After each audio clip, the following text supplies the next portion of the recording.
আসসালামু আলাইকুম। দেশ এবং দেশের বাইরে থেকে যে যেখান থেকেই শুনছেন, আমাদের চ্যানেলের পক্ষ থেকে আপনাদের জানাই শুভেচ্ছা। ঘটনাটা যিনি পাঠিয়েছেন তিনি টাঙ্গাইলের সখীপুর উপজেলা থেকে রফিক সাহেব। তিনি পেশায় একজন ডক্টর, অদৃশ্য রেডিওর অনেক বড় একজন ফ্যান। ঘটনা অনেকটা হৃদয় বিদারক। ঘটনাটি তিনি আমাদের ঠিক যেভাবে লিখে পাঠিয়েছেন, আমি ঠিক সেভাবেই পড়ে শোনাচ্ছি। চলুন কথা না বাড়িয়ে মূল ঘটনায় যাওয়া যাক। সময়টা 2013 সালের 26শে মে, পড়ন্ত বিকেল। স্বাভাবিকভাবে আর 5টার দিনের মতো সেদিন বিকেলেও রৌদ্রতাপের পিচঢালা রাস্তায় মানুষের চলাফেরা চলছিল। কিছুটা এগিয়ে যেতেই রাস্তার মাঝে একটি ভিড় দেখা যাচ্ছিল। ধীরে ধীরে ইচ্ছুক জনতা সেই ভিড়ের মাঝে সামিল হতে লাগলো। সময়ের সাথে সাথে ভিড় বাড়তে থাকে, আর সেই ভিড়ের মাঝেই সবাই আবিষ্কার করে স্কুল ইউনিফর্ম পরা 16-17 বছর বয়সী এক কিশোরকে, যে কিনা রাস্তার মাঝে অচেতন অবস্থায় পড়ে আছে। অনেকেই মনে করে ছেলেটি হয়তো রোদের প্রচণ্ড তাপে মাথা ঘুরে পড়ে গিয়েছে। দুই একজন ব্যক্তি ছেলেটির শরীরে হাত রেখে বুঝতে পারে যে ছেলেটি আসলে আর বেঁচে নেই। বিষয়টি নিশ্চিত হতে কয়েকজন তার গলায় হাত দিয়ে এবং কবজি পরীক্ষা করে দেখে, হ্যাঁ, ছেলেটি সত্যিই মারা গিয়েছে। নিথর দেহ নিয়ে সে রাস্তার এক পাশে পড়ে আছে। ছেলেটির মৃত্যু নিশ্চিত হওয়ার পর উপস্থিত জনতার মাঝে কেউ একজন পুলিশকে ফোন করে। যথারীতি কিছুক্ষণ পরে পুলিশ চলে আসে। উৎসুক জনতার ভিড় সরিয়ে দিয়ে চারদিকে আইনি প্রক্রিয়া জায়গাটি ঘিরে ফেলে। পুলিশ ছেলেটির শার্ট প্যান্ট পকেট চেক করতে থাকে, যদি কোনো পরিচয় বা ঠিকানা পাওয়া যায়। কিন্তু অনেক খোঁজাখুঁজির পরেও ছেলেটির ব্যাগ থেকে উত্তরবঙ্গের একটি জেলার ঠিকানা ছাড়া আর কিছুই পাওয়া যায় না। এরপর পুলিশ লাশটি ময়না তদন্তের জন্য বাংলাদেশের সুনামধন্য একটি মেডিকেল কলেজে পাঠিয়ে দেয়। কিছুক্ষণের মধ্যে যথারীতি লাশটি মেডিকেলে পৌঁছে যায়। সেখানে থাকা একজন চিকিৎসক লাশটিকে শেষবারের মতো পরীক্ষা করে এবং একটি স্ট্রেচারে করে মর্গে পাঠিয়ে দেয়। অল্প কিছু সময়ের মাঝেই ডোম চলে আসে। ডোম ছিল মধ্যবয়স্ক একজন পুরুষ, মাথায় কাঁচা পাকা আর মুখে চাপ দাড়ি। সেই মুহূর্তে সে নেশায় একদম বুঁদ হয়েছিল। ডোমরা সাধারণত এমনই হয়ে থাকে। লাশ কাটার আগে তাদের প্রচুর পরিমাণে নেশা করতে হয়। পোস্টমর্টমের জন্য প্রস্তুতি নেওয়া হয়, কিন্তু কর্তব্যরত চিকিৎসক তখনও অনুপস্থিত। মেডিকেলে একজন স্টাফ এসে তাকে খবর দিয়ে যায় ডাক্তারের আসতে একটু দেরি হবে। ডোম অনেক অভিজ্ঞ হওয়ায় সে ডাক্তারকে ছাড়াই লাশ কাটা শুরু করার সিদ্ধান্ত নেয়। সে ভাবে লাশের অঙ্গগুলো কেটে আলাদা করে রাখলে ডাক্তার এসে দ্রুত পরীক্ষা করে কাজ শেষ করতে পারবে। তাই সে লাশ কাটতে শুরু করে। লাশ কাটার এক পর্যায়ে গলার মাঝ বরাবর অংশ কাটতেই ডোম সেখানে একটি পাথর দেখতে পায়। রক্ত লেগে থাকার কারণে পাথরের রং বোঝা যাচ্ছিল না। সে পাথরটি নিয়ে পাশে থাকা বালতির পানিতে ধুয়ে দেখে যে এটি নীল রঙের একটি পাথর। পাথরটি দেখে বেশ দামি মনে হচ্ছিল, তাই লোভ সামলাতে না পেরে সে পাথরটি নিজের প্যান্টের পকেটে ঢুকিয়ে ফেলে। মনে মনে ভাবে এই পাথর বিক্রি করেই নেশার সামগ্রী কেনা যাবে। এরপর সে লাশ কাটা শেষ করতে থাকে। ঠিক এমন সময় কর্তব্যরত চিকিৎসক মর্গে চলে আসেন। তিনি লাশের বিভিন্ন অঙ্গ পরীক্ষা করে ধমক দিয়ে বলেন, ছেলেটির মৃত্যুর কারণ আমি বুঝতে পেরেছি। আপনি লাশের সেলাই সহ বাকি সব কাজ শেষ করে ফিরে যেতে পারেন। এই বলে ডক্টর মর্গের রুম থেকে বেরিয়ে যান। ডোম তখন লাশের সেলাই করছিল। এমন সময় সে এক পুরুষ কণ্ঠে করুণ সুরে কান্নার আওয়াজ শুনতে পায়। আওয়াজটি এতটাই করুণ ছিল যে শুনলে কারো হৃদয় ভেঙে যেতে পারে। সে সেলাই থামিয়ে মনে মনে ভাবলো, এত বছর ধরে এখানে কাজ করছি, এখনো কিছু শুনিনি বা দেখিনি, তাহলে হঠাৎ এই কান্নার আওয়াজ কোথা থেকে আসছে? হয়তো আজ একটু বেশি নেশা করেছি, তাই এসব ভুলভাল শুনছি। এই ভেবে সে আবার সেলাই করতে থাকে। সেলাই প্রায় শেষ হতে না হতেই সে শুনতে পায় কেউ খুব স্পষ্ট কণ্ঠে বলছে, যেটা নিয়েছো সেটা দয়া করে ফেরত দিয়ে যেও, না হলে বড় ক্ষতি হবে। ডোম ভয় পেয়ে যায়। সে থেমে গিয়ে জিজ্ঞেস করে, কে কে কে কথা বলছে? কিন্তু তার কথা শেষ হওয়ার আগেই সেই পুরুষ কণ্ঠ আবারও বলে ওঠে, ফেরত দিয়ে দিও, নইলে বড় ক্ষতি হবে। ডোম আরো ভয় পেয়ে যায়। কিন্তু নিজেকে সান্ত্বনা দিয়ে ভাবে, হ্যাঁ আজ একটু বেশি জড়িয়েছি, তাই এসব আওয়াজ শুনছি। এরপর সে আবার সেলাইয়ে মন দেয়, কিন্তু তখনই তার মনে হতে থাকে মর্গের ভিতরে সে একা নয়। মর্গের ভিতরে সে একা নয়, তার কানের কাছে সেই কান্নার আওয়াজ আরো স্পষ্ট হতে থাকে। আওয়াজটি কখনো বাম কানে আবার কখনো ডান কানে ভেসে থাকে। এরপর আচমকা সব আওয়াজ থেমে যায়, রুমটি হয়ে যায় পিন ড্রপ নীরব। হঠাৎ সেই নীরবতা ভেঙে আবারও ডোম শুনতে পায়। রুমের চার কোণ থেকে একসঙ্গে অনেক কয়টি কণ্ঠ বলছে, ফিরিয়ে দাও, ফিরিয়ে দাও, দয়া করে ফিরিয়ে দাও, ওটা নিয়ে যেও না এখান থেকে, ওটা নিয়ে যেও না এখান থেকে। ডোম আতঙ্কিত হয়ে নিজের মনে বলতে থাকে, সব ভুল, আমি ভুল শুনেছি। এভাবে ভয়কে উপেক্ষা করে সে দ্রুত লাশের সেলাই শেষ করে লাশটি ঢেকে দেয় এবং হিমাগারে রেখে দ্রুত মর্গ থেকে বের হয়ে যায়। কিছুক্ষণ পর পুলিশ আসে ময়না তদন্ত শেষ হয়েছে কিনা তা জানার জন্য। সব কাজ সম্পন্ন হয়ে গেলে লাশটি ছেলেটির ব্যাগে থাকা ঠিকানায় পাঠানোর জন্য অ্যাম্বুলেন্সের কাছে হস্তান্তর করা হয়। অ্যাম্বুলেন্সের চালক জীবনে প্রথমবারের মতো মাইক্রোবাসের স্টিয়ারিং ছেড়ে অ্যাম্বুলেন্সের স্টিয়ারিংয়ে হাত রাখেন। এটি ছিল তার প্রথম ভাড়া, একটি লাশ। হাসপাতালের সব কাজ শেষ করে ঠিক রাত 10টায় তিনি রওনা দিলেন লাশ নিয়ে ছেলেটির এলাকা থানার উদ্দেশ্যে। হাসপাতাল থেকে বেরিয়ে প্রায় 1.5 ঘন্টার পর যতদূর চোখ যায় বিস্তৃত খোলা মাঠ আর ফসলের জমি, পাকা রাস্তার দুপাশে বড় বড় গাছের সারি। রাতে অন্ধকারে অ্যাম্বুলেন্সের হেডলাইনের আলোতে পরিবেশ হয়ে ওঠে এক মোহনীয়। রাস্তা জুড়ে কিছু দূর যেতেই অ্যাম্বুলেন্স চালক ক্ষীণ ফিসফিস শব্দ শুনতে পেলেন। ঠিক বোঝা যাচ্ছে না কে বলছে বা কি বলছে, ফিসফিস করে বলছে। তিনি আবারও ভালোভাবে খেয়াল করলেন এবং শুনতে পেলেন পুরুষ কণ্ঠের চাপা আর্তনাদ খুব করুণ সুরে ভেসে আছে তার কানে। রাস্তার মাঝে যা কিছু ঘটে যাক না কেন, আপনি দয়া করে গাড়ি থামাবেন না। এই ফিস ফিস শব্দ অ্যাম্বুলেন্সের চালক বেশ কয়েকবার শুনতে পেলেন। তিনি শব্দের উৎস খুঁজে না পেয়ে পাশে থাকা সহকারীকে বললেন, তুমি কি কোনো ফিস ফিস আওয়াজ শুনতে পাচ্ছিলে? সহকারী অনেকটা অবাক হয়ে তার দিকে তাকিয়ে বললেন, কই না তো। চালক বললেন, আমার মনে হচ্ছে কেউ ফিসফিস করে কথা বলছে। রাস্তার মাঝে কোনোভাবেই গাড়ি থামাবেন না, এরকম সাথে করুণ আর্তনাদ। এটা সহকারী বললেন, ভাই এই রাতে নির্জন রাস্তায় বাতাসের শব্দ ছাড়ার কিছুই না। আপনি নতুন নতুন অ্যাম্বুলেন্স চালাচ্ছেন তো, তাই হয়তো মনের ভুলে এই শব্দ শুনছেন। এটা হয়তো আপনার মনের ভুল, আপনি নিশ্চিন্তে গাড়ি চালান, কোনো সমস্যা নেই, মাত্র তো এইটুকু পথ। সহকারীর কথা শুনে অ্যাম্বুলেন্স চালকও মনে করলেন মনের ভুল ভেবে আবারও স্বাভাবিকভাবে গাড়ি চালানো শুরু করেন। এভাবেই কিছুক্ষণ গাড়ি চালানোর পর চালক খেয়াল করলেন অন্ধকারে রাস্তার দুপাশে দুজন মানুষ দাঁড়িয়ে হাত উঁচু করে সাহায্য চাইছে।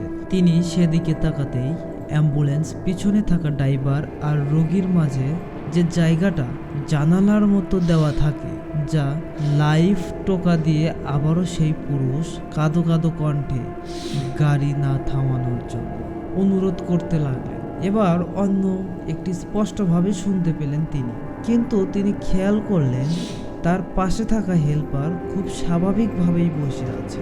সে রাস্তার দুজন লোককেও লক্ষ্য করছেন না, তাই তিনি গাড়ি না থামিয়ে রাস্তার লোকজনকে পাশ কাটিয়ে চলে গেলেন। কিন্তু কিছু দূর গাড়ি চালানোর পরে চালক খেয়াল করলেন রাস্তার পাশে আবারও সেই দুজন লোক আগের মতোই হাত তুলে দাঁড়িয়ে সাহায্য চাচ্ছে। তবে এবার ব্যাপারটি চালক এবং হেল্পার দুজনকে একসাথে দেখা ঠিক সেই সময়ের চালক আবার শুনতে পান সেই করুণ সুর পুরুষ কণ্ঠে বলে চলছে, আমি আপনাকে হাত জোর করে অনুরোধ করছি, দয়া করে গাড়ি থামাবেন না। চালক এবারও মনের ভুল ভেবে গাড়ি চালাতে যাওয়ার কথা হয় পার্কে বলে। হেল্পার বলে, ভাই গাড়ি থামায়েন না, নির্জন রাস্তা, রাতে এমন করেই ডাকাতি হয়। কিন্তু চালক একজন মহিলা মানুষকে সাথে দেখে তাদের কাছে গিয়ে গাড়িটা দাঁড় করালেন। চালক এবং হেল্পার খেয়াল করলেন রাস্তায় দাঁড়িয়ে থাকা লোকজন মাঝবয়সী পুরুষ এবং মহিলা। পুরুষ লোকটি এগিয়ে এসে জানালেন সম্পর্কে তারা স্বামী স্ত্রী এবং কিছুক্ষণের আগেই তার স্ত্রীর মা মারা গিয়েছে, তাই রাস্তার পাশে দাঁড়িয়ে তারা যাওয়ার জন্য গাড়ি খোঁজ করছিলেন। চালক হেল্পার এতক্ষণে মহিলার দিকে খেয়াল করে দেখেন তার পরনে সুন্দর একটি গাঢ় নীল শাড়ি। চালক এবং হেল্পার দুজনেই বেশ অবাক হলো এই ব্যাপারটা দেখে। মহিলার মা মারা গিয়েছে, অথচ তিনি এত সুন্দর করে গাঢ় নীল শাড়ি পরে এসেছেন। এবার পুরুষ লোকটি বললেন, ভাই এই মুহূর্তে জরুরি কাজের জন্য আমি তার সাথে যেতে পারছি না, তাই দয়া করে আপনি ওকে পৌঁছে দিন, ভাড়া যত লাগে আপনাকে দেব। চালক তখন বললেন, কিন্তু সমস্যা হলো অ্যাম্বুলেন্সের সামনে কোনো ফাঁকা জায়গা নেই, আর পেছনে কি লাশ। লোকটি চালকের কথা শেষ না হতেই বলে ওঠে, আরে সমস্যা নেই, ও লাশের সাথেই যেতে পারবে। ওর মা মারা গিয়েছে, এখন ওর মনের ভিতরে আর ভয় ডর বলতে কিছু নেই, আপনি দয়া করে ওকে নিয়ে যান। হেল্পার নেমে পিছনের দরজা খুলে দিলেন এবং মহিলা গাড়িতে উঠে বসলেন। লোকটাও ভাড়া মিটিয়ে উল্টো পথে হাঁটা শুরু করলো। চালক আবার অ্যাম্বুলেন্স চালাতে শুরু করলেন। এভাবে কিছুক্ষণ গাড়ি চালানোর পর চালক এবং হেল্পার গাড়ির পিছনে ধস্তাধস্তির শব্দ শুনতে পেলেন। মনে হচ্ছে পিছনে দুজন লোক গাড়ির মাঝে কিছু নিয়ে কাড়াকাড়ি করছে। গাড়ি যেন ধস্তাধস্তির কারণে একটু দুলছে। এদিক ওদিকের সাথে সাথে চালক আবার শুনতে পেল সেই করুণ শব্দ, সেই পুরুষ কণ্ঠে আবারও কাঁদো কাঁদো গলায় কেউ বলে চলেছে যে আপনি কাকে গাড়িতে উঠাইছেন, দয়া করে গাড়ি থেমে নামিয়ে দিন, মহিলাকে নামিয়ে দিন। এত করুণ সুরে কাঁদতে কাঁদতে বলা হলো। কথাটা যে অপেক্ষা করতে পারল না, তখন গাড়ির ভেতর হালকা ধস্তাধস্তির শব্দ হয়েই চলেছে। এর মাঝেই রাস্তার পাশে গাড়ি থামিয়ে দিলেন তিনি। গাড়ি থামিয়ে দেওয়ার সাথে সাথেই পেছনের ধস্তাধস্তির শব্দ থেমে গেল। তখন তিনি পিছন থেকে রাগান্বিত কণ্ঠে মহিলাটি বলে উঠলেন, কি ব্যাপার, আপনি গাড়ি থামালেন কেন? চালক আমতা আমতা করে কিছু বলতে যাবেন, ঠিক সেই সময় মহিলা আরো ক্ষিপ্ত হয়ে বললেন, আপনাকে বললাম না আমার মা মারা গেছেন, তারপর আপনি এমন কেন গাড়ি থামিয়ে রেখেছেন, দ্রুত চলুন। গাড়ি চালানো শুরু করার পরে আবার সেই ধস্তাধস্তির শব্দ। এক পর্যায়ে মহিলা পিছন থেকে বলে উঠলেন, গাড়ি থামান, আমি এখানে নেমে যাব। মহিলার কথা শুনে চালক গাড়ি থামিয়ে দিলেন। চালক এবং হেল্পার অবাক হয়ে খেয়াল করলেন রাস্তার দুপাশে কোনো বাড়ি ঘর নেই, দুপাশে শুধুই ফসলি জমি। হেল্পার নেমে পিছনের দরজা খুলে দিতেই মহিলা গাড়ি থেকে নেমে মুহূর্তেই রাস্তার পাশে থাকা ফসলি জমি অন্ধকারে মিলিয়ে গেলেন।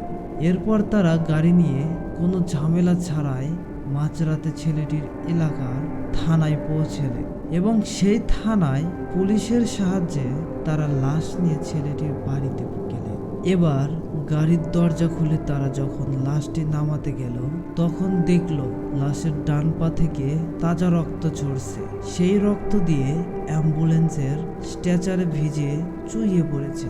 অ্যাম্বুলেন্স মেঝেতে সবাই ঘটনা দেখে রীতিমতো অবাক, কারণ ছেলেটি মারা গেছেন অনেক আগে। মৃত্যুর এতটা সময় পর এমনিতেই মৃতদেহ রক্ত জমাট বেঁধে যায়, সেখানে মৃতদেহ থেকে এমন তাজা রক্ত পড়া সত্যিই ভয়ঙ্কর এবং প্রায় অসম্ভব।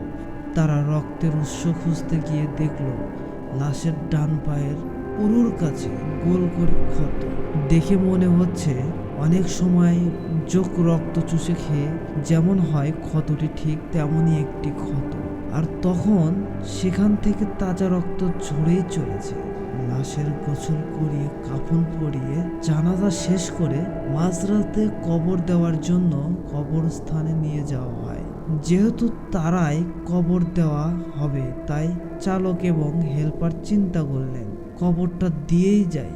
যখন কবর নামিয়ে বাঁশের তালায় বিছিয়ে কবর দেওয়া হয়, চালক আর হেল্পার তখন কবর থেকে একটু দূরে দাঁড়িয়ে হঠাৎ খেয়াল করলেন তার থেকে কয়েকটা কবর সামনেই 16 থেকে 17 বছর বয়সী ছেলে মাটিতে বসে এক দৃষ্টিতে তাকিয়ে আছে তাদের দিকে আর অঝরে কেঁদে চলেছে। তিনি ভাবছেন সে হয়তো মারা যাওয়া ছেলেটির বন্ধু, তাই বন্ধুর মৃত্যুতে এমন করে কান্না করছে। কিন্তু একটু পরে খেয়াল করলেন ছেলেটি শুধু তার দিকে তাকিয়ে কান্না করে যাচ্ছে আর অন্য কারো দিকে তাকাচ্ছেন না। তিনি ভালো করে খেয়াল করে দেখলেন অন্য কেউ ছেলেটিকে দেখছে না। ব্যাপারটা তখন বেশ ভয়ের আর অদ্ভুত লাগে তার কাছে। কবর দেওয়া শেষ করে তারা যখন বাড়ির পথে যাত্রা শুরু করলে তখন চালক খেয়াল করলে গাড়ির হেডলাইটের আলোতে রাস্তার পাশে কবরস্থানে কাঁদতে থাকা সেই ছেলেটি রাস্তার পাশে বসে ঠিক আগের মতোই তার দিকে তাকিয়ে আছে এবং কান্না করছে। কিছুক্ষণ পরই রাস্তার পাশে এমন করে ছেলেটিকে দেখছিল চালক তখন অনেকটা ভয় পেয়ে যান। তখন একটাই প্রশ্ন, তিনি ছেলেটাকে পার করে আসার পরেও কেন বারবার এমন দেখছেন, আবার শুধুমাত্র তার দিকেই তাকিয়ে বা কেন কান্না করছে। এসব ভাবতে ভাবতে কিছু দূর এগিয়ে আবার দেখলেন ছেলেটি রাস্তার পাশে তার দিকে তাকিয়ে কান্না করছে। চালক আবার ছেলেটির দিকে তাকাতেই হেল্পার চিৎকার দিয়ে ওঠে। হেল্পার চিৎকার শুনে সামনে তাকাতেই চালক দেখে অপর দিক থেকে দ্রুত গতিতে মালবাহী ট্রাক ছুটে আসছে। কিছু বুঝে ওঠার আগেই এসে সজোরে ধাক্কা দেয়। অ্যাম্বুলেন্সটাকেও অ্যাক্সিডেন্টের সাথে সাথে জ্ঞান হারিয়ে ফেলে অ্যাম্বুলেন্সের চালক এবং হেল্পার। কিন্তু জ্ঞান হারানোর কয়েক মুহূর্ত পরেই আবার তাদের জ্ঞান ফিরে আসে। চালক এবং হেল্পার দেখতে পান তাদের কিছুই হয়নি। একটু আগে যে ট্রাকের সাথে অ্যাক্সিডেন্ট করলো তার কোনো চিহ্ন নেই আর এই সব কিছু একদম ঠিক আছে। একটু পর নিজেকে স্বাভাবিক অবস্থায় ফিরিয়ে একটু ভয়ে ভয়ে চালক আবার গাড়ি চালাতে শুরু করলেন। আবারও একটু দূরে এসে তিনি খেয়াল করলেন এবারও সেই ছেলেটি রাস্তার পাশে বসে তার দিকে তাকিয়ে আছে আর একটানা কান্না করেই চলেছে। শেষের দিকে তাকাতেই তারা আবার আগের মতো করে অ্যাক্সিডেন্ট করলো। আবার কয়েক মুহূর্তের মধ্যেই জ্ঞান হারিয়ে কিছুক্ষণ পরে আবার জ্ঞান ফিরিয়ে পেল। আবার সবকিছু আগের মতো ঠিক এবং স্বাভাবিক। এবার চালক হেল্পার প্রচন্ড রকমের ভয় পেয়ে যান। গাড়ি চালক আস্তে আস্তে গাড়ি চালানো শুরু করলেন। কিছুক্ষণ বেশ স্বাভাবিকভাবে আসার পর দুজনে খেয়াল করেন রাস্তার পাশে বিশাল এক গাছের ডাল ভেঙে পড়ে আছে তাদের অ্যাম্বুলেন্সের সামনে। এটা দেখে দুজনেই অ্যাম্বুলেন্স থেকে নেমে দৌড় দেয় সামনের দিকে। একটু সামনেই তারা দেখতে পায় চায়ের দোকান আর দোকানে কয়েকজন লোক বসে চা খায়। তারা সেদিকে দৌড়ে গেল। লোকগুলো উঠে দাঁড়ায় চায়ের দোকানে। তাদের বলে, আপনারা রাস্তার মাঝে গাড়ি রেখে এভাবে তেড়ে আসলেন কেন? অ্যাম্বুলেন্সের চালক তখন বললেন, দেখলেন না আমাদের গাড়ির উপর গাছ ভেঙে পড়ল। চায়ের দোকানদার এবং বাকি সবাই তখন অবাক হয়ে তার দিকে তাকিয়ে আছে। দোকানদার বলে, কই, কোথায়? গাছের ডাল ভেঙে পড়েছে, সবকিছু তো ঠিকই আছে। আমি দেখলাম আপনারা গাড়ি থেকে নেমে আসছেন, হঠাৎ কি হলো? আপনি মাঝ রাস্তায় গাড়ি হার্ড ব্রেক করলেন, তারপর দুজন গাড়ি থেকে নেমে সোজা আমাদের দিকে দৌড় দিয়ে আসলেন। এই কথা শুনে চালক এবং হেল্পার দুজনেই পেছনের দিকে তাকালেন। কোথাও কোনো গাছের ডালের চিহ্ন দেখতে পেল না। ফাঁকা রাস্তার মাঝে তাদের গাড়ি দাঁড় করানো। তারা বাকি রাতটা ভয়ে ভয়ে চায়ের দোকানে কাটিয়ে সকালে চলে গেল। চালক অ্যাম্বুলেন্স চালানোর প্রথম দিনে এমনই এক ভয়ঙ্কর অভিজ্ঞতার কারণে সেদিন বাড়ি ফিরেই অ্যাম্বুলেন্স চালানোর চাকরি বাদ দিয়ে দিলেন। কিন্তু ঘটনা যেন তখনও তার পিছু ছাড়ছে না। তিনি প্রায় প্রতি রাতে অদ্ভুত স্বপ্ন দেখতে শুরু করলেন। তিনি স্বপ্ন দেখেন একজন 50 ব্যক্তি তার কাছে এসে সেদিন রাতে গাড়ি থামিয়ে সেই মহিলাকে গাড়িতে তোলার ব্যাপারে খুব রাগান্বিত হয়ে অভিযোগ জানালেন। কেন সেদিন রাতে এত বলার পরেও সে গাড়ি থামিয়ে ওই মহিলাকে গাড়িতে তুললেন, এটা আবার জানতে চাচ্ছেন ওই বৃদ্ধ লোকটাকে তিনি। এর আগে কোথাও দেখেননি বা চেনেন না। এরপর পর্যায়ে গিয়ে দেখেন লোকটা তাকে অজানা জিনিস ফিরিয়ে দেওয়ার জন্য অনুরোধ জানাচ্ছেন। তার একটু পরেই অ্যাম্বুলেন্স চালকের ঘুম ভেঙে যায়। তিনি এই স্বপ্নের কোথাও কোনো ব্যাখ্যা বুঝতে পারেন না। তিনি প্রথম দিন এটা স্বাভাবিকভাবে মেনে নিলেন। এত কিছু ঘটে গেল গত রাতে, তাই হয়তো এমন হয়েছে এটা ভাবতেন। এত কিছু ঘটে গেল গত রাতে, তাই হয়তো এমন হয়েছে এটা ভাবলেন। কিন্তু প্রথম দিন এটা স্বাভাবিকভাবে মেনে নিলেও সমস্যা হলো। প্রতিদিন রাতে তিনি একই স্বপ্ন দেখা শুরু করলেন।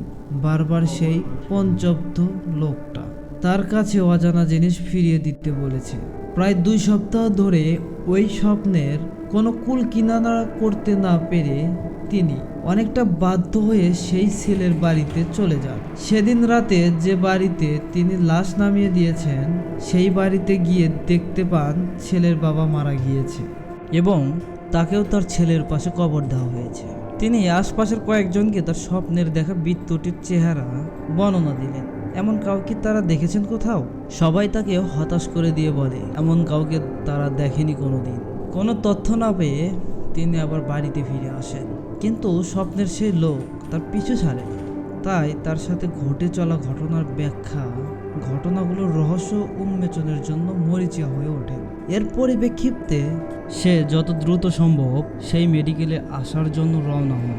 মেডিকেলে পৌঁছেই অনেকটা রাত হয়ে গিয়েছিল।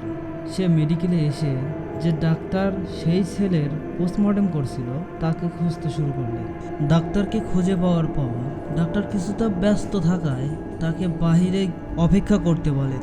বাহিরে এসে তাকে কি হয়েছে জিজ্ঞেস করতেই সে ডাক্তারের পেছনের দিকে অবাকে তাকায় আর কিছু বলার আগেই অজ্ঞান হয়ে মাটিতে লুটিয়ে পড়ে। এই আকর্ষক দৃশ্য দেখে থমকে যান এবং আশেপাশের লোকজন ডাকতে শুরু করেন। তাকে সাহায্যের জন্য লোকজন ডাকার জন্য ডাক্তার যখন এদিক ওদিক দেখছিলেন, তখন পেছন দিকে চোখ পড়তেই তিনি দেখেন খাকি কাপড় পরিহিত একজন মধ্যবয়স্ক লোক অজ্ঞান হয়ে পড়ে আছে। আশেপাশের লোকজন এবং হাসপাতালের স্টাফদের সাহায্যে তাদের দুজনকে ভেতরে নিয়ে শুইয়ে দেন। ঘটনার 3 ঘন্টা খানেক পর অ্যাম্বুলেন্স চালকের জ্ঞান ফিরে আসে এবং অনেকটা উত্তেজিত হয়ে সে ডাক্তারের কাছে গিয়ে তাকে জিজ্ঞেস করে, ওই লোকটিকে, আপনার পেছনে যে লোকটি দাঁড়িয়েছিল সেই লোকটি কোথায়? ডাক্তার তার কথা বুঝতে না পেরে তাকে জিজ্ঞেস করে সে কোন লোকের কথা বলছে। প্রতি উত্তরে অ্যাম্বুলেন্স চালক ডাক্তারকে বলে তার পেছনে যে লোকটি খাকি কাপড় পরে দাঁড়িয়েছিল সে লোকটি কোথায়। ডাক্তার কিছুটা অবাক হন, কেননা অ্যাম্বুলেন্স চালক এবং সেই খাকি কাপড় পরিহিত লোকটি একজন আরেকজনের পরিচিত নন তো। এই বিষয়ে তিনি নিশ্চিত ছিলেন না। খাকি কাপড় পরিচিত লোকটাকে তিনি চিনতেন আর ভালো করে জানতেন, সবসময় নেশাগ্রস্ত থাকে, কিন্তু তবুও অ্যাম্বুলেন্স চালক কেন সেই লোকটাকে এত মরিয়া হয়ে খুঁজছেন? ডাক্তার তার সব চিন্তা ভাবনাকে মনের মধ্যে লুকিয়ে রেখে অ্যাম্বুলেন্স চালক থেকে সেই খাকি কাপড় পরিহিত লোকটার বিছানার কাছে নিয়ে যান এবং জিজ্ঞেস করেন সেই বিছানায় শুয়ে থাকা লোকটির কথায় জিজ্ঞেস করছিল কি না। উত্তরে অ্যাম্বুলেন্স চালক হ্যাঁ বলেন এবং সেই লোকটির দিকে এক দৃষ্টিতে তাকিয়ে থাকেন এবং লোকটির পরিচয় জানতে চান। ডাক্তার তাকে জানায় বিছানায় পড়ে থাকা লোকটি ওই অ্যাম্বুলেন্স ডোম। কোথাও কিছু বুঝতে না পেরে অ্যাম্বুলেন্স চালককে সবকিছু খুলে বলার অনুরোধ করেন। অ্যাম্বুলেন্স চালক ডাক্তার কিছু বলতে যাওয়ার আগেই বিছানায় শুয়ে থাকা ডোম জ্ঞান ফিরে আসে। ডোম জ্ঞান ফিরে আসার সাথে সাথে সে অ্যাম্বুলেন্সের চালকের দিকে তাকিয়ে অবাক প্রশ্ন করতে থাকে সে কি এবং কেনই বা সে স্বপ্নে আসে। ডোমের কথা শুনে অ্যাম্বুলেন্সের চালক এক প্রকার বাকরুদ্ধ হয়ে যান। কিছু সময় পর সে নিজেকে স্বাভাবিক অবস্থায় ফিরিয়ে নেয়। কিছুটা বিরক্ত নিয়ে ডোমকে সেই একই প্রশ্ন করতে থাকে। তাদের কথোপকথন শুনে ডাক্তার একরকম বোবা হয়ে যায়। অ্যাম্বুলেন্সের চালক যখন ডোমকে প্রশ্ন করে সে কেন বারবার রাস্তায় গাড়ি থামাতে নিষেধ করছিল, অ্যাম্বুলেন্স চালকের কথা শুনে ডোম রীতিমতো উত্তেজিত হয়ে যায় এবং সে অ্যাম্বুলেন্সের চালকের উল্টো প্রশ্ন করে। প্রশ্ন ছিল কেন সে সেই পাথরটি ফিরিয়ে দিতে বলেছিল। পাথর? কোন পাথর? কিসের পাথর? আমি কোনো পাথরের কথা জানি না। আপনি আমাকে কি যেন বলেছিলেন? তার কোনো কিছু আমি বুঝতে পারছিলাম না, আমার মাথায় ঢুকছিল না। ডোম এবং অ্যাম্বুলেন্সের চালকের কথা শুনে ডাক্তার এবার ডোমকে সবকিছু খুলে বলার অনুরোধ করেন। ডোম তখন অ্যাম্বুলেন্স চালকের উদ্দেশ্য করে বলতে থাকেন, এই 2 সপ্তাহ আগে হাসপাতালে 16-17 বছর বয়সে একটি ছেলে আসে, অর্থাৎ তার লাশ আসে। সেদিন আপনার আসতে একটু দেরি হয়। আমি একাই সেই লাশটি কাটা শুরু করি, কেননা আমার 200-এরও বেশি লাশ কাটার অভিজ্ঞতা আছে। লাশটি কাটতে কাটতে যখন আমি গলার দিকে কাটা শুরু করি, তখন আমি গলার ভেতর শক্ত কিছু পাই। জিনিসটা কি তা দেখার জন্য আমি সেটি পানি দিয়ে ভালো করে ধুয়ে পরিষ্কার করি এবং দেখি জিনিসটি ছিল ছোট্ট একটি পাথর, যার রং ছিল নীল। পাথরটি দেখে আমার কাছে অনেক দামি মনে হয়েছিল, আর তাই আমি পাথরটি নিজের কাছে রেখে দেওয়ার সিদ্ধান্ত নিই। যেহেতু মাঝে মাঝে একটু নেশা করি, তাই পাথর বিক্রি করে আমার অনেক দিনের নেশার টাকা হবে। কিন্তু পাথরটি নেওয়ার পর থেকেই আমি শুনতে থাকি একটি পুরুষ কণ্ঠ আমাকে কান্না জড়িত কণ্ঠে পাথরটি ফিরিয়ে দিয়ে যেতে বলেছে। নেশার ঘরে থাকায় এসবে পাত্তা দেয়নি। লাশ কাটা শেষে বাড়ি ফিরে আসার সময় একটি স্বর্ণের দোকানে যাই পাথরটি বিক্রি করার জন্য। ভেবেছিলাম পাথরটির দাম হয়তো 30 থেকে 40 হাজার হবে, কিন্তু স্বর্ণের দোকানে যাওয়ার পর স্বর্ণকার আমাকে পাথরটির জন্য 5,000 দিতে চান। পছন্দ মতো দাম না পাওয়ায় আমি বাড়ি ফিরে আসি, পাথরটি আমার ডয়ারে রেখে দিই। পরের দিন আমি অন্য আর একটি স্বর্ণকারের দোকানে যাই এবং সেখানে পাথরটির জন্য 5,000 দিতে চাই। এবার আমি অন্য কোনো কিছু না ভেবে পাথরটি বিক্রি করে দিই 5,000 টাকাতে। পাথরটি বিক্রি করে মনে মনে কিছুটা খুশি হই, কেননা সেই মুহূর্তে 5,000 টাকায় আমার জন্য অনেক টাকা ছিল। পাথর বিক্রি করে সেই টাকা থেকে আমি বাসায় আবার 300 টাকা খরচ করি এবং বাসায় এসে ঘুমানোর আগে আমার ডয়ারে 4,700 টাকা রেখে দেই। পরের দিন সকালে আমি যখন বাইরে যাওয়ার জন্য ডয়ার খুলেই টাকা নিতে যাই, তখন আমি দেখি ডয়ারে কোনো টাকা নেই, আর টাকার জায়গায় সেই নীল পাথরটি রাখা। এই দৃশ্য দেখে আমি প্রচণ্ড রকমের অবাক হয়ে যাই এবং পাথরটি কিভাবে আমার ডয়ারে ফিরে এলো এটি নিয়ে ভাবতে থাকি। কিন্তু আমার মাথায় কোনো কিছু আসছিল না, কেননা পাথরটি আমি নিজে না নিয়ে এলে কোনোভাবেই এখানে আসার সম্ভব নয়। তবুও আমার স্ত্রীকে ডেকে জিজ্ঞেস করি, কেউ এসে পাথরটি দিয়ে গিয়েছিল কি? পরক্ষেই আমার মনে পড়ে, আমি তো কাউকেই আমার বাসার ঠিকানা দেইনি, তাহলে এই পাথরটি কেউ এসে কিভাবে রেখে দিয়ে যাবে? এসব ভাবতে ভাবতে আমি আবার পাথরটি বিক্রি করতে আগের স্বর্ণের দোকানে যাই। স্বর্ণের দোকানে যাওয়ার মাত্রই স্বর্ণকার এবং দোকানের অন্য লোকজন আমাকে এরকমভাবে বেঁধে রাখে ফেলে। আমি তাদের কাছে কারণ জিজ্ঞেস করি। তারা বলে আমি নাকি গতকাল রাতে তাদের দোকানের সামনে গিয়ে স্বর্ণকারকে ফোন দেই এবং তাদের পাথরটি ফিরিয়ে দিতে বলি, এবং পাথর ফিরিয়ে না দিলে আমি নাকি দোকানে প্রচুর ভাঙচুর করব, হুমকি দেই। স্বর্ণকার ওই রাতেই দ্রুত এসে আমাকে পাথরটি ফিরিয়ে দেওয়ার পর আমি নাকি তাকে 4,700 টাকা দিই, আর স্বর্ণকার বাকি 300 টাকা কোথায় জানতে চাইলে আমি নাকি স্বর্ণকারকে 2টি চড় মেরে সেখান থেকে পাথরটা নিয়ে চলে আসি। স্বর্ণকারের কথা বিশ্বাস না করায় সে আমাকে আর দোকানের সিসিটিভি ফুটেজ দেখাতে চায়, আর আমি রাজি হয়ে যাই। কিন্তু অবাক করা বিষয়, সেদিন রাতে কোনো ফুটেজই ক্যামেরায় ধরা পড়েনি। এরপর আমি স্বর্ণকারকে বুঝিয়ে শুনিয়ে পাথরটি আবার তাকে দিয়ে 4,700 টাকা নিয়ে বাসায় চলে আসি। বাসায় ফিরে আসার আগে আমি আবার সেই 300 টাকা খরচ করছিলাম। ঘুমানোর আগে আমি টাকা ডয়ারে রেখে দিয়েছিলাম এবং সকালে উঠে আবারও পাথরটি নিয়ে আবার স্বর্ণকারের কাছে যাই। এবার স্বর্ণকার আমাকে তার কয়েকজন লোক দিয়ে মারধর করতে শুরু করে। আমি তাকে মারধরের কারণ জিজ্ঞেস করলে সে আমাকে বলে আমি গতকাল রাতেও আগের মতো এসে তাকে ফোন দিই এবং পাথরটি চাই। এবার স্বর্ণকার তার সাথে আরো 2 জন লোক নিয়ে আসে যেন আমি তাকে আর মারতে না পারি, কিন্তু এবারও নাকি আমি তাকে 4,400 ফেরত দিতে গেলে সে বাকি টাকা কোথায় জিজ্ঞেস করার পর আমি একই স্বর্ণকার এবং তার সাথে থাকা 2 ব্যক্তিকে মেরে সেখান থেকে চলে আসি। এবারে আমি আর পাথরটি বিক্রি করি না। ওই পাথরটি পাওয়ার পর থেকেই আমি রাতের বেলায় স্বপ্ন দেখতে শুরু করি, আর স্বপ্নের সেই ব্যক্তিটি আর কেউ না, তিনি হচ্ছেন অ্যাম্বুলেন্স চালক। আপনি আমার স্বপ্নে এসে পাথরটি ফেরত দিতে বলেছেন। আমি মনের ভুলে এসব কিছু অগ্রাহ্য করে যাচ্ছিলাম, কিন্তু প্রতিদিনই আমি স্বপ্ন দেখি আপনি আমাকে বারবার পাথরটি ফেরত দিতে বলছেন। আপনি কেন আমার সাথে এরকম করছেন? কি আপনি কি চান আমার কাছে? অ্যাম্বুলেন্স চালক ডোমের এই কথাগুলো শুনে কোনো অর্থই বুঝতে পারছিলেন না এবং সে নিজের দেখা স্বপ্নের কথাও ডোমকে জানায়। ডাক্তার তখন চুপচাপ দাঁড়িয়ে তাদের কথা শুনছিল। এবার সে বলতে শুরু করে, ওই লাশের পোস্টমর্টেম হওয়ার পর থেকে আমার সাথে ছোটোখাটো কিছু ঘটনা ঘটছে। সেদিন আমি লাস্ট পোস্টমর্টেম করি, সেদিন আমি রাতের বেলায় প্রায় সময় দেখতাম 16-17 বছর বয়সী একটি ছেলে, যার হাতে অনামিকা আঙ্গুল কাটা, এবং সে আমার বারান্দায় বসে কাঁদছে। আমার দিকে তাকিয়ে হাত এমনভাবে ইশারা করছে সে আমাকে তার কাছে ডাকছে কিছু বলার জন্য। আমি মনের ভুল ভেবে অন্যদিকে মনোনিবেশ করি। তাকে এবারও দেখতে পাচ্ছিলাম। সে আমাকে বলে মর্গ থেকে নাকি তার একটি জিনিস হারিয়ে গিয়েছে এবং সেটি হাসপাতালের সাথে জড়িত কারো কাছে আছে। সে কান্না করতে থাকে এবং আমাকে তার জিনিসটি খুঁজে দেওয়ার জন্য অনুরোধ করতে থাকে।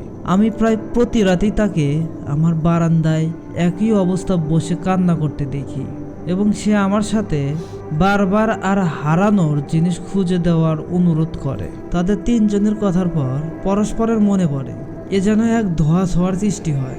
তাদের সাথে কি হচ্ছে তারা কেউ কোথাও কিছু বুঝতে পারছিল না। কোনো কিছু বুঝতে না পেরে তারা পুলিশের শরণাপন্ন হয়। পুলিশ স্টেশনে গিয়ে সেই লাশটির সম্পর্কে তথ্য জানতে চাইলে পুলিশ সরাসরি তাদের তথ্য দিতে মানা করে এবং তারা পরীক্ষা নিরীক্ষা তদন্তের পর কিছু জানতে পারলে তাদের জানাবে, আর প্রয়োজন পড়লে তাদের ডাকা হবে।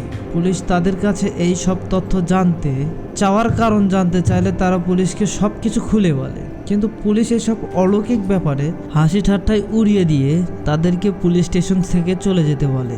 এরপর তারা সকলেই নিজে নিজে বাসায় চলে যায়। তবে অদ্ভুত ব্যাপার হলো, সেদিনের পর থেকে অ্যাম্বুলেন্স চালক এবং ডাক্তারের সাথে আর কোনো ধরনের ঘটনা ঘটেনি, কিন্তু সেদিন থেকে ডোমের জীবন শুরু হয় এক বিষক্রিয়ময় কালো ধোঁয়ায়।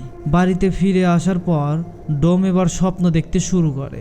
এবার স্বপ্নে গাঢ় নীল শাড়ি পরিচিত মহিলাকে দেখতে পায়। মহিলাকে বারবার সেই অ্যাম্বুলেন্স চালককে একটি জিনিস দিতে নিষেধ করে এবং বলে যদি সে অ্যাম্বুলেন্স চালককে জিনিসটি দেয় তাহলে নাকি অনেক বড় ক্ষতি হবে। কিছুক্ষণ পর সে আবার স্বপ্ন দেখে অ্যাম্বুলেন্স চালক তার স্বপ্নে এসে তার কাছে কিছু একটা চাচ্ছে এবং বলছে যদি সে জিনিসটাকে না দেয় তাহলে সেই গাঢ় নীল শাড়ি পরিহিত মহিলা এসে তার অনেক বড় ক্ষতি করবে। কিন্তু ডোম কিছুতেই বুঝতে পারছিল না সেই মহিলা এবং অ্যাম্বুলেন্স চালক তার কাছে কি চাচ্ছে।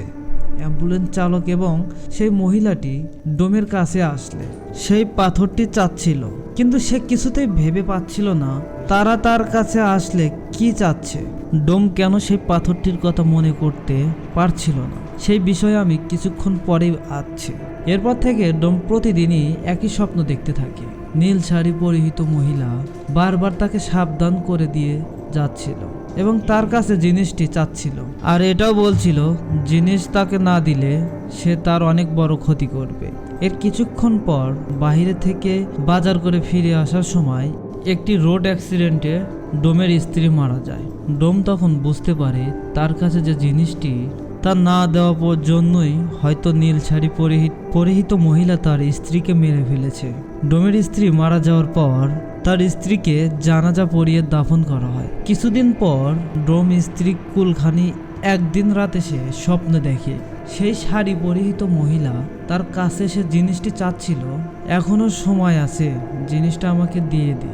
অ্যাম্বুলেন্স চালককে ভুলেও এই জিনিসটি দিবি না, জিনিস তুই আমারে দে, আর যদি তুই আমাকে জিনিসটা না দিস তাহলে তোর মেয়েকে হারাতে হবে, আমি চাইলে তোকেও মেরে ফেলবো। এই স্বপ্ন দেখে ভয়ে ডোমের ঘুম ভেঙে যায় এবং সে ভাবে তার মেয়ের যেন কোথাও ক্ষতি না হয়, তাই সে আর মর্গের কাছে যাবে না। এরপর সারাদিন বাসায় নিজের মেয়ের সাথে থাকতে শুরু করে। কিন্তু কিছুদিন পর কোনো এক দরকারে ডোম তার মেয়েকে নিয়ে বাসা থেকে বের হয়।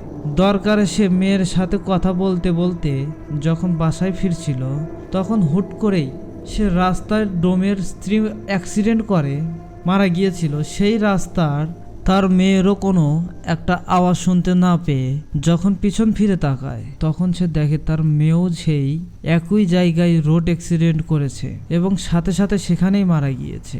এই দৃশ্য দেখে অবাক হয়ে যায়, তার মাথায় একেবারে যেন কাজ করা বন্ধ করে দেয়। বুকের ভেতরে চাপা কষ্ট নিয়ে ডোম তার মেয়েকে দাফন করে। সেদিন রাতে সে সেই নীল শাড়ি পরিহিত মহিলাকে স্বপ্ন দেখে টম মহিলাকে বলে, তোমাকে বারবার সাবধান করছিলাম আর বলছিলাম আমাকে জিনিসটা দিয়ে দে, কিন্তু জিনিসটা দিচ্ছিস না। আবারও বলছি আমাকে জিনিসটা দিয়ে দে। তোর স্ত্রী সন্তানকে মারতে পারলে আমি তো তোকেও মারতে পারি, কথাটা মাথায় রাখিস। ওর পরিবর্তন শেষ হয়ে গিয়েছে, কিন্তু তুই মারা গেলে তোর সব শেষ। আমি চাইলে তোকে মারতে পারি, কিন্তু তোকে আমি মারছি না, কারণ আমার দরকারি জিনিসটা তোর কাছে আছে। বাঁচতে চাইলে জিনিসটা আমাকে দে, আর খবরদার জিনিসটা অ্যাম্বুলেন্সের চালককে দেবে না। তবে এই স্বপ্ন দেখে শেষ হওয়ার সাথে সাথেই সে আবার স্বপ্নে অ্যাম্বুলেন্স চালককে দেখতে পায়। অ্যাম্বুলেন্স চালক তাকে বলে, জিনিসটা দয়া করে আমাকে দিয়ে দিন, আপনার পরিবারের 2 জন সদস্য ইতিমধ্যে মারা গিয়েছে। আপনি যদি বাঁচতে চান তাহলে জিনিসটা আমাকে দিয়ে দিন, দয়া করে সেই মহিলা আপনাকে মেরে ফেলবে। কিন্তু ডোম কিছুতেই বুঝতে পারছিল না তার স্বপ্নে দেখা 2 জন ব্যক্তি তার কাছে কি চাচ্ছে, আর সে কিভাবেই বা সেই জিনিস তাকে দেবে। এইসব চিন্তা তাকে প্রায় পাগল করে ফেলেছে। তাই সে একদিন তার বন্ধুর কাছে তার সাথে ঘটে যাওয়া ঘটনাগুলো শেয়ার করে। তার কথা শুনে এক হুজুরের সাথে দেখা করার পরামর্শ দেয় এবং বলে তার নাকি একজন পরিচিত হুজুর আছে, সে চাইলে নাকি তার বন্ধু তার সাথে দেখা করিয়ে দেবে। ডোম তার বন্ধুকে সেই হুজুরের সাথে দেখা করিয়ে দেওয়ার কথা বলে, কেননা সে সব আর সহ্য করতে পারছিল না। পরের দিন সকালে ডোমের বন্ধু তাকে ফোন দিয়ে বলেন তার এলাকার মসজিদের ইমামের সাথে তিনি কথা বলেছেন এবং ইমাম সাহেব বিকেলবেলা দেখা করতে চেয়েছেন। বিকেলের দিকে ডোম একটু ঘুমিয়ে পড়ে এবং স্বপ্নে সেই মহিলা তার সামনে হাজির হয় এবং তাকে বলে, না না না, ভুলেও এই কাজ করিস না, ওই হুজুর কোনো উপকার করতে পারবে না, বাঁচতে চাইলে জিনিসটা আমাকে দে। আর এই হুজুরের সাথে দেখা করতে চাস না, কোনো লাভ নেই। স্বপ্ন দেখে ভয়ে ঘুম ভেঙে যায়। সে ভাবে যত দ্রুত সম্ভব তার হুজুরের সাথে দেখা করা উচিত। এই ভেবে ডোম খুব দ্রুত বাসা থেকে বের হয় হুজুরের সাথে দেখা করার উদ্দেশ্যে। কিন্তু রাস্তায় যেভাবে তার স্ত্রী এবং মেয়ে রোড অ্যাক্সিডেন্ট করে মারা গিয়েছিল, সেখানেই কাকতালীয়ভাবে তার সাথে একটি দুর্ঘটনা ঘটে এবং সে পায়ের হাঁটুর নিচ থেকে পুরো অংশ চিরকালের জন্য হারিয়ে ফেলে। রাস্তার আশেপাশে থাকা মানুষজন তাকে ধরিয়ে হাসপাতালে নিয়ে যায়, আর হাসপাতালে থাকা অবস্থায় ডোম স্বপ্ন দেখে সেই নীল শাড়ি পরিহিত মহিলা তার স্বপ্নে এসে তাকে বলছে, তোকে মানা করছিলাম হুজুরের কাছে যেতে, এই ভুলের জন্য তুই নিজেই নিজের ক্ষতি করে বসলেন। তোকে আগেও বলছি আমি চাইলে তোকে মেরে ফেলতে পারি, কিন্তু আমার অতি প্রয়োজনীয় জিনিস তোর কাছে, আমি তোকে এই জন্যই মারছি না, জিনিসটা আমাকে দে। অ্যাক্সিডেন্টের পর ডোম প্রায় প্রতিদিনের মতো হাসপাতালে থাকে। এরই মধ্যে ডোমের সেই বন্ধুরা অ্যাক্সিডেন্টের খবর পেয়ে দ্রুত মসজিদে সেই ইমাম সাহেবকে নিয়ে হাসপাতালে চলে আসে। ইমাম সাহেব এসে ডোমের সাথে কি ঘটেছে বা ঘটতে চলেছে তার সব কিছু জানতে চাইলে ডোম তাকে সব কিছু খুলে বলে। ঘটনার 4 ডোমের কাছ থেকে সব শোনার পর ইমাম সাহেব তাকে সান্ত্বনা দিয়ে সাময়িক সময়ের জন্য বাইরে বেরিয়ে আসেন। কিছুক্ষণ পরে তিনি ভিতরে গিয়ে যা বললেন তা শুনে সবাই প্রায় বাকরুদ্ধ হয়ে যায়। তিনি ডোমের বন্ধুকে ডেকে বলেন, আপনার বন্ধুকে কালো জাদু করা হয়েছে। শুধু তাই নয়, এই মুহূর্তে তার অবস্থাও খুব একটা ভালো নয়, যতটা তাড়াতাড়ি সম্ভব তার চিকিৎসার ব্যবস্থা করতে হবে। এরপর তিনি ডোমের কাছে গিয়ে বলেন, আপনার বাড়িতে কোনো পাথর আছে? নীল রঙের পাথর? ইমাম সাহেবের এই প্রশ্ন শুনে ডোম রীতিমিত, কারণ ঘটনাগুলোর বিস্তারিতভাবে বললেও তিনি ইমাম সাহেবকে নীল পাথরের কথা বলেননি। তাহলে এই পাথরটির ব্যাপারে কিভাবে জানলেন? কথাটি ভাবার সময় ইমাম সাহেব যখন আবারও তাকে প্রশ্ন করেন, তখন ডোম সবটা শুরু থেকে বলতে থাকেন। ডোমের কাছ থেকে পাথরের ব্যাপারটা শুনে ইমাম সাহেবের কপালে হালকা চিন্তার ছাপ দেখা যাচ্ছিল। এদিকে ছুটি কাটিয়ে ডাক্তার যখন হাসপাতালে এসে জানতে পারলেন সেই ডোম অ্যাক্সিডেন্ট করেছে, তখন তিনি তার কেবিনে গিয়ে ইমাম সাহেবকে দেখতে পান। তিনি ডোমের বন্ধুর কাছ থেকে সবটা শোনার পর বুঝতে পারেন ঘটনা অন্যদিকে মোড় নিয়েছে। তাই তিনি ইমাম সাহেবের কাছে গিয়ে নিজের সাথে ঘটে যাওয়া ঘটনা এবং সেই অ্যাম্বুলেন্স চালকের সাথে ঘটে যাওয়া ঘটনাগুলো এক এক করে বলতে শুরু করেন। ডাক্তারের কাছ থেকে সব কিছু শোনার পর ইমাম সাহেবের আর বুঝতে বাকি রইল না যে আসলে কি ঘটেছে, কি ঘটতে চলেছে। তাই তিনি আর দেরি না করে ডাক্তারের পারমিশন নিয়ে ডোমকে বাড়িতে নিয়ে যান। তিনি যখন ঘুমের ঘরে পা রাখেন, ঠিক তখনই তিনি বুঝতে পারেন সেই বাড়িতে ঢুকতে অদৃশ্য কোনো একটি শক্তি তাকে বাধা দিচ্ছিল, যেটা কিনা তার থেকেও অনেক শক্তিশালী। তাই তিনি নিজে এবং ডোমেরও তার বন্ধুর শরীর বন্ধ করে প্রবেশের চেষ্টা করেন। তবুও শুধুমাত্র ইমাম সাহেবের ক্ষেত্রে এক প্রকার বাধা অনুভব হচ্ছিল। পরবর্তীতে ইমাম সাহেবের ভবিষ্যতের ব্যাপারটি ছিল ঠিক দুটি চম্মুক, সমমেরুর মতো দুটি চম্মুকের সমমেরু যেভাবে একে অপরকে বিকর্ষণ করে, ঠিক তেমনই ইমাম সাহেবকে ডোমের বাড়িতে ঢুকতে দেওয়ায় বাধা প্রদান করা হচ্ছিল। পরিস্থিতির অবনতি হতে পারে ভেবে তিনি ডোম এবং তার বন্ধুকে ভেতরে পাঠান পাথরটি নিয়ে আসার জন্য। কিন্তু ঘরের ভেতর দিয়ে পাথরটি হাতে নেই। সাথে সাথে দরজা আপনা আপনি বন্ধ হতে শুরু করে। ইমাম সাহেবের নিজের মতো করে চেষ্টার পরেও পরিস্থিতি অনুকূলে আনতে না পারায় তিনি ওস্তাদের সাথে যোগাযোগ করেন এবং তার সাহায্য নিয়ে ডোম ও তার বন্ধু ঘর থেকে বের করে আনে। তবে তখনও তিনি পাথরটি হাতে নিতে পারছিলেন না। কোনো অদৃশ্য শক্তি পাথরটির হাতে নিতে বাধা সৃষ্টি করছিল। কিন্তু আল্লাহর কালামের ওপর তো আর কোনো কিছু নেই। তাই বিভিন্ন তসবিদের মাধ্যমে তিনি পাথরটি নিয়ে একটা সাদা বক্সে বন্দি করে নেন। এই ঘটনা চলাকালীন ইমাম সাহেব নিজের তসবিদের মাধ্যমে পুরো ঘটনাটি জেনে নিয়েছিলেন। কিন্তু এই ঘটনাগুলো ঘটার পেছনে যাদের হাত ছিল, তিনি তাদেরকে খুঁজতে তাদের মুখ থেকে এই ঘটনা শুনতে চেয়েছিলেন। তাই তিনি দেরি না করে 16-17 বছর বয়সী ছেলেটির বাড়িতে খোঁজ নিয়ে সেদিকে রওনা হন। সেই এলাকায় যাওয়ার পথে ইমাম সাহেবের রাস্তায় একজন কিশোরকে দেখতে পান, যে কিনা তার দিকে অপলক দৃষ্টিতে তাকিয়ে কাঁদতে চলেছে। কিন্তু সেই কিশোরের মলিন মুখের মিষ্টি একটা হাসি দেখে প্রথমে ব্যাপারটি বুঝতে না পারলেও রাস্তায় কয়েকবার ঘটনা লক্ষ্য করার পর তিনি সবটা বুঝতে পারেন। গন্তব্যস্থলে পৌঁছে তিনি সরাসরি ছেলেটির বাড়িতে চলে যান এবং তার মায়ের সাথে কথা বলেন আর বলতে থাকে, আমি একজন জিনি, এই নীল পাথরটি আমার বাসস্থান। আমাকে আমার গুরু এই 3 জনের সেবায় নিয়োজিত করেছেন। তা ছিল অত্যন্ত ভালো মানুষ। মূলত আমার বাবা ছিলেন তাদের পূর্বপুরুষের রক্ষক। বংশ পরম্পরায় আমার কাঁধে ওদের রক্ষার দায়িত্ব পড়ে। আমি অনেক চেষ্টা করেছি তাদের রক্ষা করার, কিন্তু কিছু বিশ্বাসঘাতকের কারণে আজ সব হারাতে হলো। এমনকি এই পরিবারটা। কিন্তু তদন্তের সময় পুলিশ ইমাম সাহেবকে দোষী ভেবে বসে, কারণ সেই এলাকায় কেউ জমির মৃত্যুর ব্যাপারটা জানে না। কিন্তু ইমাম সাহেব এত দূর থেকে সবটা কিভাবে জেনে গেলেন? তারা ইমাম সাহেবকে গ্রেপ্তার করে থানায় নিয়ে গেলেন। অনেক তথ্য আর অলৌকিক ঘটনার বর্ণনা দিয়ে তিনি পুলিশের কাছে একটি ফাঁকা রুমে একা থাকার অনুমতি এবং কিছুটা সময় চেয়ে নেন। পুলিশ শোনার পর তার নিজেকে প্রমাণের জন্য একটি শেষ সুযোগ দেয় এবং একটি কক্ষে একা রেখে আসে ইমাম সাহেবকে। সেই কক্ষে যাওয়ার পর আসন বসিয়ে জিনকে ডাকেন এবং বিশ্বাসঘাতকদের ব্যাপারে জানতে চান।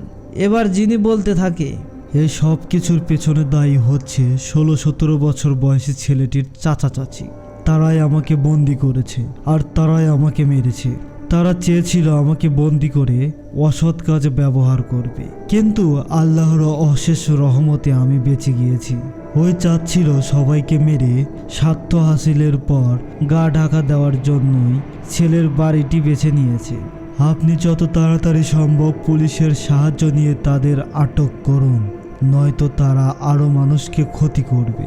জিনের কাছ থেকে সব শোনার পর ইমাম সাহেব তাকে বিদায় দিয়ে পুলিশকে সবটা জানান। তবে পুলিশ এই ব্যাপারে বিশ্বাস করতে নারাজ। ইমাম সাহেব পুলিশকে শেষবারের মতো ভরসা করার অনুরোধ জানালেন। পুলিশ ব্যাপারটি বুঝতে পারে এবং ফোর্স নিয়ে বেরিয়ে পড়েন। সত্যি বলতে ব্যাপারটা অবিশ্বাস্য হলেও সত্য যে পুলিশ বাড়িতে রেড দেওয়ার পর দুজন ব্যক্তিকে খুঁজে পায় যারা সেখানে তন্ত্রবিদ্যা চর্চা করছিল। তাদের কাছ থেকে 2টা বই, একটা মাথার খুলি এবং একটি পাত্রে 3টি অনামিকা আঙ্গুল পাওয়া যায়। 2টা আঙ্গুল ডান হাতের এবং একটি বাঁ হাতের। পুলিশ সবকিছু সংরক্ষণ করে।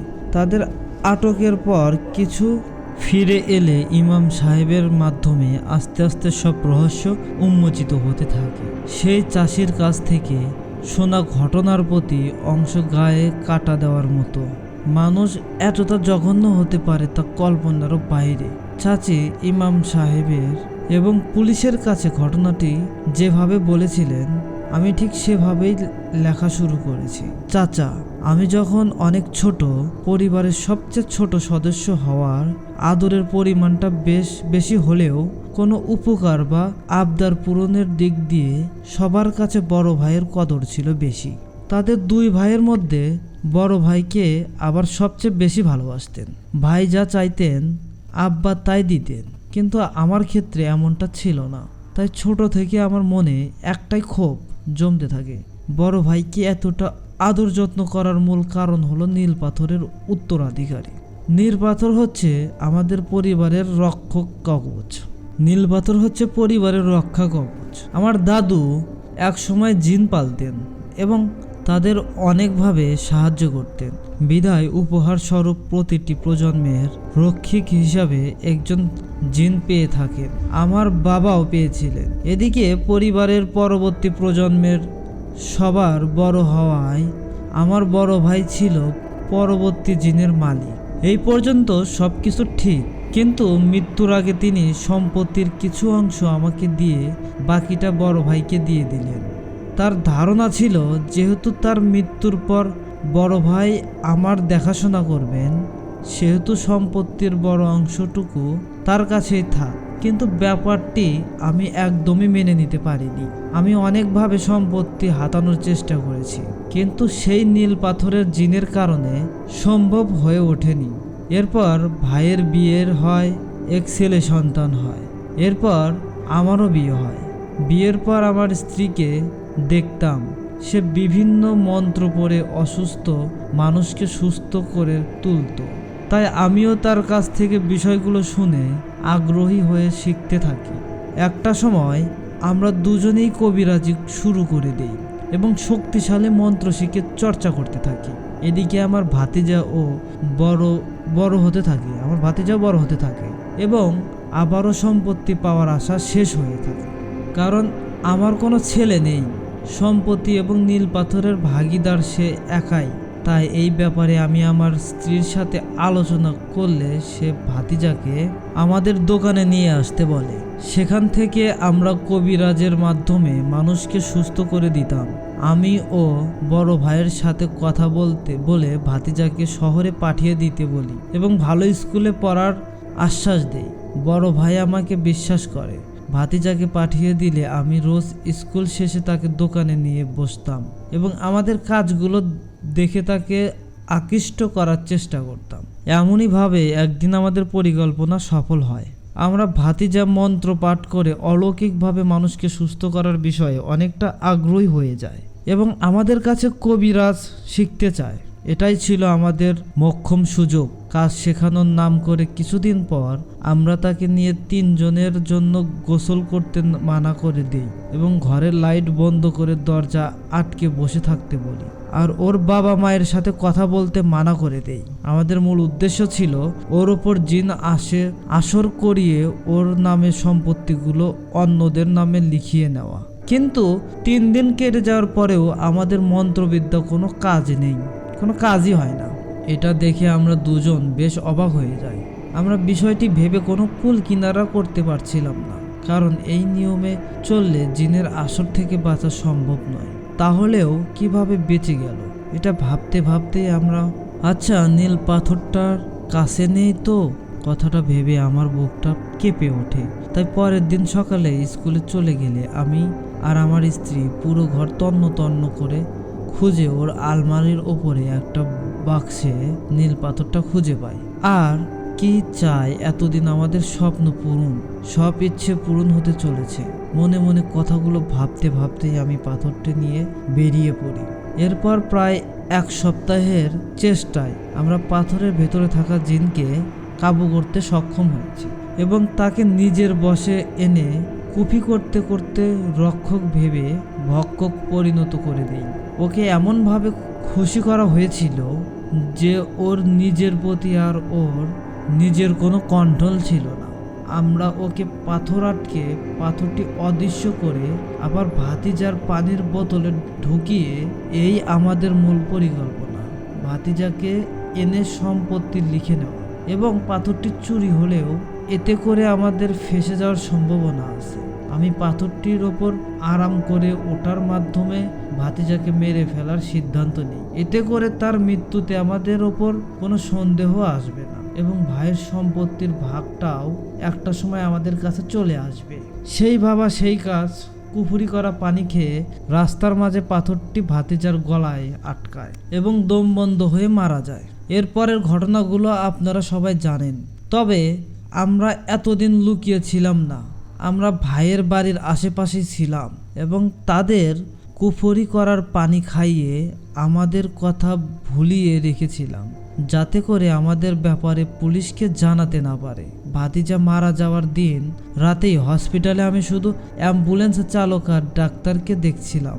সেই মুহূর্তে আমার উদ্দেশ্য ছিল নীল পাথর খুঁজে পাওয়া, কিন্তু অনেক চেষ্টার পরেও আমি কোনো খোঁজ পাইনি। তাই ডাক্তারের রুমালটা আমি চুরি করছি এবং সেটার মাধ্যমে সেই রাতে আমি তাকে কালো জাদু করি। আর অ্যাম্বুলেন্স চালকের কালো জাদু করার জন্য আমি নিজেকে আমার স্ত্রীর সাথে পাঠিয়ে দেই। ওই রাস্তায় গাড়ি থামিয়ে কোনো কিছু সংরক্ষণ করার জন্য সেই রাতে অ্যাম্বুলেন্স চালক যে দুজনকে দেখছিল তাদের মধ্যে নীল শাড়ি পরা মহিলা ছিল আমার স্ত্রী, আর পুরুষ ছিলাম একজন জিন, যে তাকে দ্রুত সময়ে রাস্তার পার করতে সাহায্য করছিল। ওই দিনই আমার স্ত্রী কোনো এক বইয়ে পড়েছিল, যদি একই পরিবারের সকলের মৃত্যুর পর ছেলেদের ডান হাতের এবং মেয়েদের বাম হাতের অনামিকা আঙ্গুল কেটে নিয়ে আসা হয়, তাহলে ক্ষমতা দ্বিগুণ বেড়ে যাবে। তাই ওই রাতে আমার স্ত্রী অ্যাম্বুলেন্সের পেছন থেকে চালকের শার্টের একটা অংশ ভাতিজার ডান হাতে অনামিকা আঙ্গুল আর ডান পায়ের রক্ত নিয়ে আসে। এরপর আমরা একে একে ডাক্তার এবং অ্যাম্বুলেন্স চালককে কালো জাদু করি। কালো জাদুর মূল উদ্দেশ্য ছিল যখন কারো সাথে কথা বলবো তখন তাদের মাধ্যমে আমরা সেই ব্যক্তির সব তথ্য সংরক্ষণ করতে পারবো। এটাকে আমরা নীল পাথর খোঁজার একটি মাধ্যম বানিয়ে ফেলেছিলাম। এভাবে অনেক চেষ্টা করে প্রায় 2 সপ্তাহ পর অ্যাম্বুলেন্স চালক মেডিকেলে আসে এবং ডাক্তারের সাথে কথা বলে। তখন ডোমও তাদের সাথে দেখা হয় এবং সেই সময় আমি জানতে পারি ডোম নীল পাথরটি চুরি করেছে। তাই ওই দিনের পর ডাক্তার এবং অ্যাম্বুলেন্স চালকের ওপর কালো জাদুর প্রভাব খাটিয়ে ডোমের ওপর জাদু করা হয় পাথরটা ফিরিয়ে আনার জন্য। কিন্তু এখানে কিছু সমস্যা দেখা দেয়। ভাতিজার মৃত্যুর পর জাদুর প্রভাব কেটে যাওয়ায় নীল পাথর থাকা জিনিসটি নিজের ক্ষমতা ফিরিয়ে পায়, কিন্তু তার পক্ষে একা চলাফেরা করা সম্ভব ছিল না।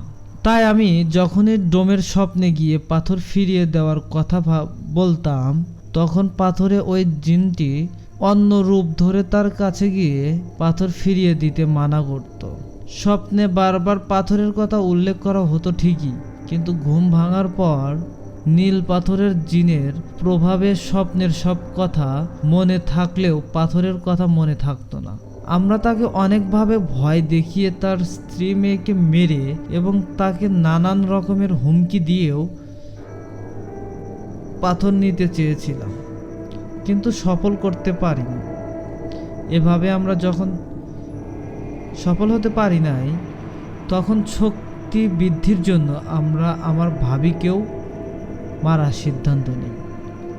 আমার ভাবিকে মেরেছিলাম অনেক আগেই।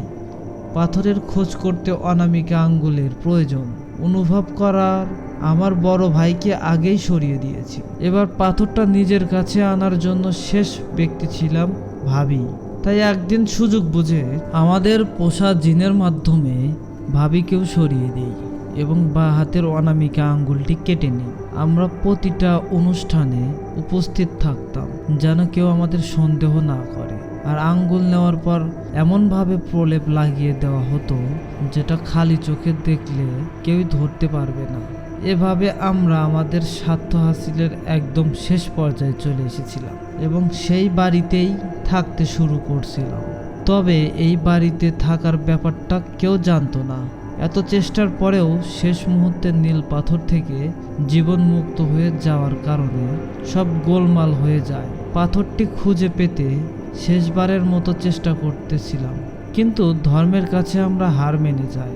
এটা ছিল সেই ছেলেটির চাচা চাচির দেওয়া বয়ান এবং ঘটনার চতুর্থ এবং শেষ অংশ।